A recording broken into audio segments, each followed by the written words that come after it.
एक प्रतीक के स्वरूप में।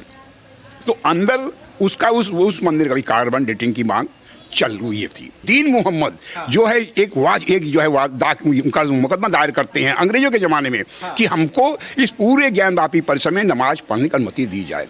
लेकिन उस अंग्रेजों के ज़माने में वह जो है वक्फ बोर्ड जो है वक्फ बोर्ड का प्रमाण पत्र प्रस्तुत नहीं कर पाए, लिहाजा वो हार गए। फिर हाई कोर्ट में गए, हाई कोर्ट में 1944 से फैसला आया, वहाँ भी वक्फ बोर्ड का जो है वो प्रमाणित नहीं कर पाए और वहाँ खारिज हो गए। और 1995 तक नवीनीकरण नहीं करा पाए और इसीलिए आज तक यानी 12 सितंबर 1922 तक वक्फ बोर्ड का कोई भी प्रमाण पत्र प्रस्तुत नहीं कर पाए। इसलिए इन दोनों के कारण यह मुकदमा सुनने योग्य है।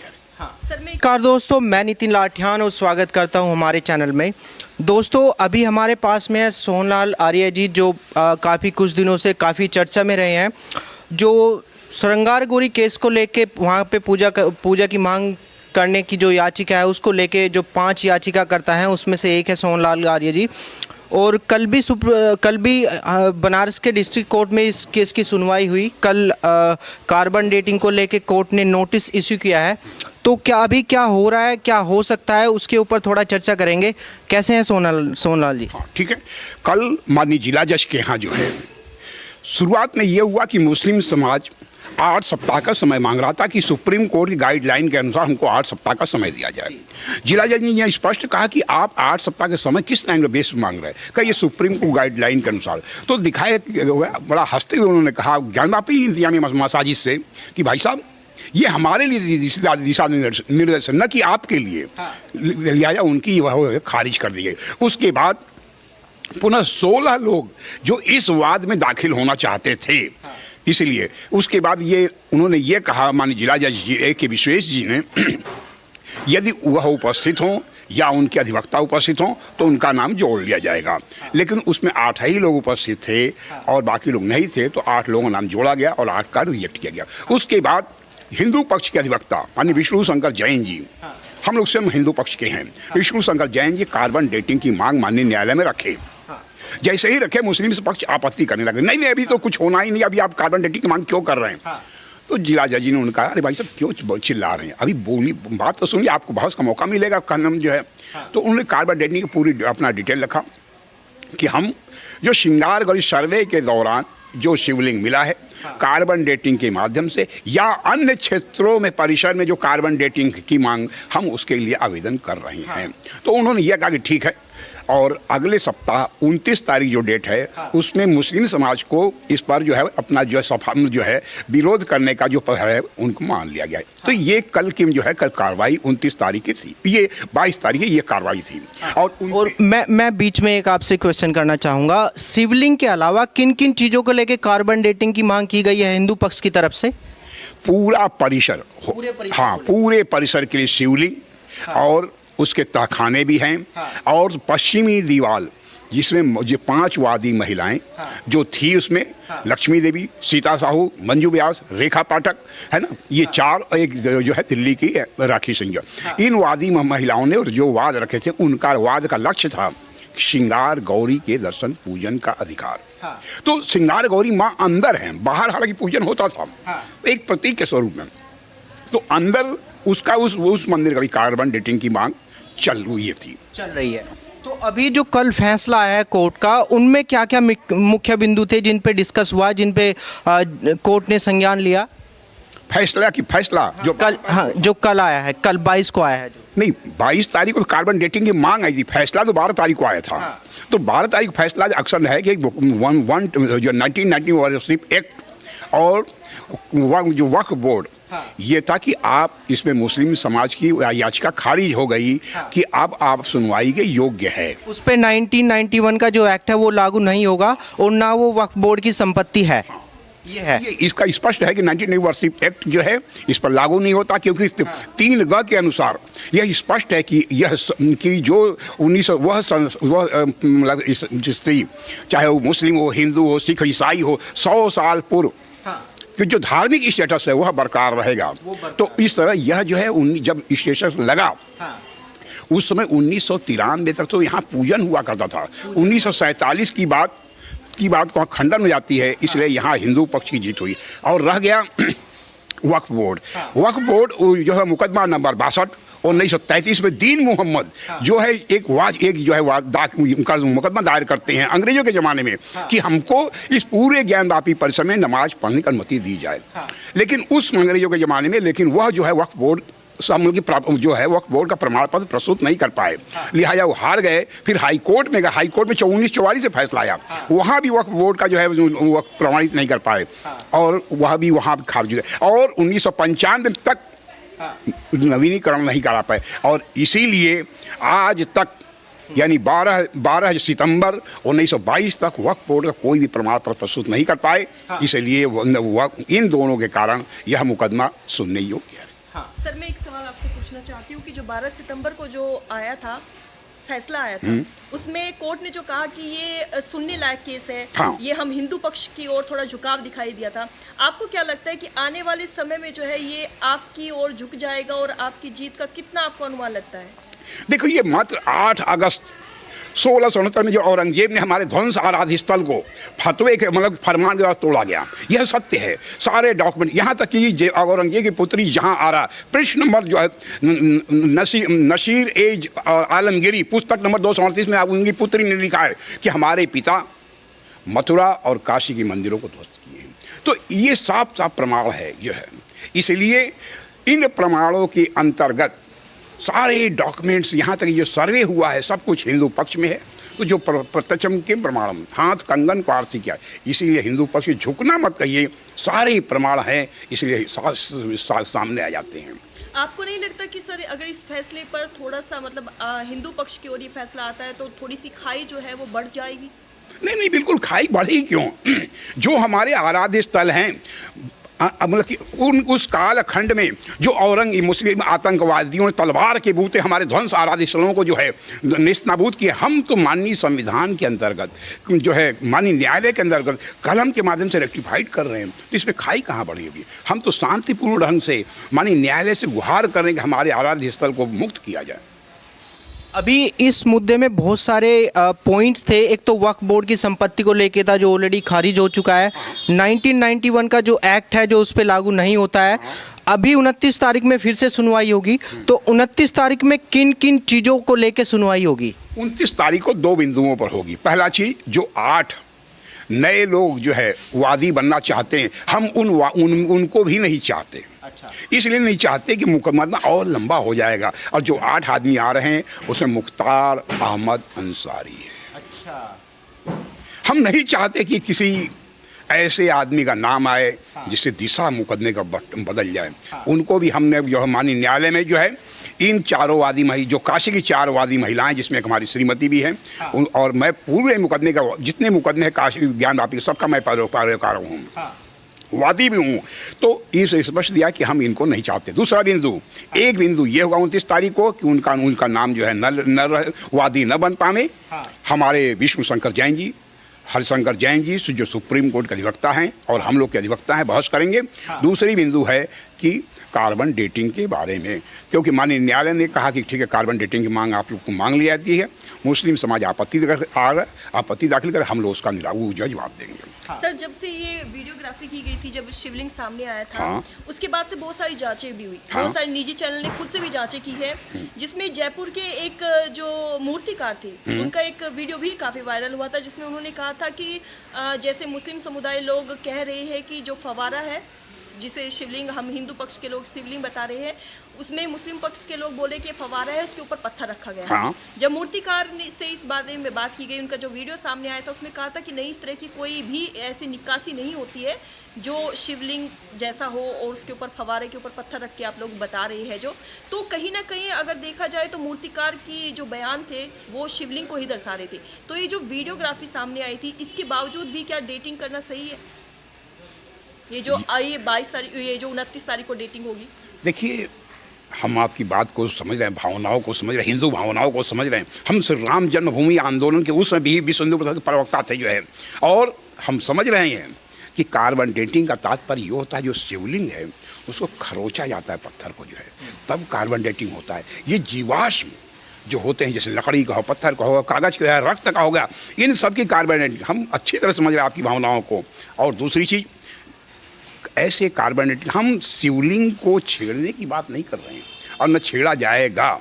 हम लोग आज गहन चर्चा भी किए कि कार्बन डेटिंग हम उन विद्वानों से, जो मानी न्यायालय में अगर हो जाएगा तो जो विद्वान नियुक्त होंगे उनसे हम कहेंगे कि बिना शिवलिंग में छेड़छाड़ किए कार्बन डेटिंग, यानी जो शिवलिंग है उसकी उम्र की जांच की जाए, और है ना, उम्र की जांच की जाए। और अन्य जगहों पर जैसा श्री राम जन्मभूमि में था, जो जब किया गया रडार टेक्निक से, तो अंदर जो है कसौटी के पत्थर मिले, ये मिले, वो मिले, तो ऊपर जो है तहखाना है, नीचे जो है हमारे ध्वंस आराध्य स्थल मूर्तियाँ हैं, खंडित मूर्ति, सब की सब जाँच हो। एक सवाल मेरा ये होगा सोनलाल जी, अभी कुछ लोग बोलते हैं कि जिस तरीके से अभी राजनीति गरमा रही है, तो 2024 का इलेक्शन भी नज़दीक आ रहा है, कुछ लोग बोल रहे हैं कि ये बीजेपी का एक प्रोपोगेंडा है कि जब भी इलेक्शन आते हैं ये हिंदू मुस्लिम की चीज़ें लेके आ जाती है, लेकिन सच्चाई उससे अलग है, क्योंकि देखा जाए तो पिछले सैकड़ों वर्षों से उस पर केस चल रहे हैं। तो थोड़ा सा मतलब बताएंगे किन किन पॉइंट्स पे कौन कौन से साल में डिस्कस हुआ, ताकि उन लोगों को जवाब मिल सके जो बोलते हैं कि ये इलेक्शन के टाइम पे ही होता है केवल। पहली बात, हम किसी राजनीतिक दल के नहीं हैं और न किसी संगठन के हैं। हाँ। एक सामान्य परिवार के हैं और काशी की धरती से उपजे हुए लोग, और ये चारों वादी महिलाएं गृहिणी हैं। हाँ। और सामान्य परिवार की हैं, जिनको बोलना नहीं आता था। हमने ट्रेंड किया कि ऐसे बोलिए, ऐसे बोलिए, ये बोलिए, तब आज मीडिया में जो है बोल रही हैं और अच्छा जवाब देने में पारसान। पहला प्रश्न था, 1984 की घटना हमको याद आ रही है। उस समय हम विश्व हिंदू परिषद के महानगर उपाध्यक्ष थे। जब कार सेवापुरम बनने वाला था, उस समय हम लोग जब वहाँ पर गए थे तो कार सेवापुरम की बाउंड्री भी नहीं हुई थी। हम लोग वहाँ से फिर जो है बाबरी ढांचे में देखने गए थे अचानक, और सभी लोग फिर रामचंद्र परमहंस जी से मिलने चले गए। कुछ लोगों ने कहा कि रामचंद्र परमहंस जी हैं, ये जो है ढांचे में जो है रामलला का प्राकटीकरण का मूल कारण बने। जब ट्रेन से हम आने लगे तो एक मस्तिष्क में एक कौतूहल सा होने लगा कि यहाँ तो राम आंदोलन का द्वार खुला, इसलिए कि बाबरी ढांचे में रामचंद्र परमहंस जी जो है वहाँ रख दिए। काशी में ऐसा क्या है? काशी में ऐसा क्या है? हम ट्रेन से आए, फिर काशी में जो है ज्ञानवापी परिक्रमा पथ में प्रदक्षिणा करके कई लोगों से पूछे कि वह ऐसा कोई बिंदु है क्या, या कोई सूत्र है जिसे आंदोलन का उद्धार किया जा सके? कोई नहीं बताया। 6 महीने तक हर दिन हम 2 घंटे जाते थे, कोई नहीं बता पाया कि कौन सा ऐसा बिंदु है या कौन सा ऐसा सूत्र है। अचानक एक हमारे मित्र जनार्दन राव पालने जी हैं, मर गए बेचारे जो है, उनसे जब हम कहे कि माननीय जनार्दन जी, हम ये 6 महीने से परेशान हैं, हमारा शंका समाधान नहीं हो रहा, तो कहे सामने वेद पढ़ाते हैं 90 वर्षीय कृष्णकाय ब्राह्मण हैं, आप उनसे अपनी बात करिए, शायद आपकी ज्ञान पिपासा शांत हो। जब उनके पास जब हम गए, और संक्षेप करते हैं, उनके पास जब गए तो हम कहे कि महाराज जी, हम चाहते हैं कि जो है यहाँ का ज्ञानवापी मुक्ति मापी जो ज्ञानवापी है, विश्वनाथ मंदिर है, वहाँ पर तो रामचंद्र जी परमहंस वहाँ मूर्ति रख दिए, इसलिए आंदोलन का द्वार खुल गया। यहाँ क्या है? कहे यहाँ माँ श्रृंगार गौरी है। हमको श्रृंगार गौरी, उसमें 40 वर्ष के थे, हमको श्रृंगार गौरी का नाम कभी नहीं सुने, जरा और स्पष्ट करिए। कि वो मंदिर नागर शैली में बनता है या 8 मंडपों पर होता है, यज्ञ मंडप, नृत्य मंडप, ऐश्वर्य मंडप, ये श्रृंगार मंडप, इस तरह का भैरव मंडप। इस तरह जो प्रथम है वो श्रृंगार मंडप होता है। हमको श्रृंगार मंडप मतलब कहीं हम श्रृंगार मानी जो है शक्ति देवी माँ पार्वती जी, पहला मुख्य द्वार जो होता है पार्वती जी से अनुमति लेकर के अंदर जो गर्भगृह शंकर भगवान का, उनका लोग दर्शन पूजन करने आ जाते हैं। हम कहे महाराज जी बस, तो हम तुरंत 1 सप्ताह बाद वहाँ जलाभिषेक कर दिए। अच्छा, आपने जलाभिषेक किया वहाँ? 200-300 लोगों के साथ, बजरंग दल के लोगों के साथ। कौन से सन की बात? 1984 की बात। 1984। और सारे प्रिंट्स मीडिया में हमने कह दिया श्रृंगार गौरी के माध्यम से ज्ञानवापी देवादिदेव महादेव का उद्धार करने का आंदोलन शुरू। ये उस समय का है। और फिर उसके बाद चलता रहा, मुलायम का सरकार का समय आया और प्रतिबंध लगा दिया गया। 1993 में वहाँ पे प्रतिबंध लगाया। मुलायम ने ये प्रतिबंध लगाया कि अब जो है श्रृंगार गौरी का जो है साल में 1 दिन होगा, वो नवरात्र चतुर्थी को होगा। हमने हमारी न्यायालय में वाद दाखिल कर दिया। हमारे पास सारा प्रमाण। ये कब होता है, कौन से माह में होता है? नवरात्र चतुर्थी ये आ रहा है अभी जो है, वाद जो है जाड़े वाला है जो है इसमें। तो हाँ, तो इसमें जो है हमने वाद मानी न्याय में वाद रखे, मैं उसका वाद पहला श्रृंगार गौरी पहला वादी बना, है ना, पहला वादी बना। अच्छा, अब मेरा सवाल आपसे ये होगा, जिस तरीके से केस आगे बढ़ रहा है, धीरे धीरे चल रहा है, विष्णु शंकर जैन जी इसको लेके चल रहे हैं, अगर हिंदू पक्ष की तरफ फैसला आ जाता है तो अगर मुस्लिम पक्ष उसको मानने से इनकार करता है या हाई कोर्ट जाता है, सुप्रीम कोर्ट जाता है, तो हमारे हिंदू पक्ष के पास में क्या क्या पॉइंट्स होंगे जिनको वो लेके आगे बढ़ेंगे? प्रत्यक्षम किम प्रमाण, सारे साक्षात प्रमाण दिखाई दे रहे हैं।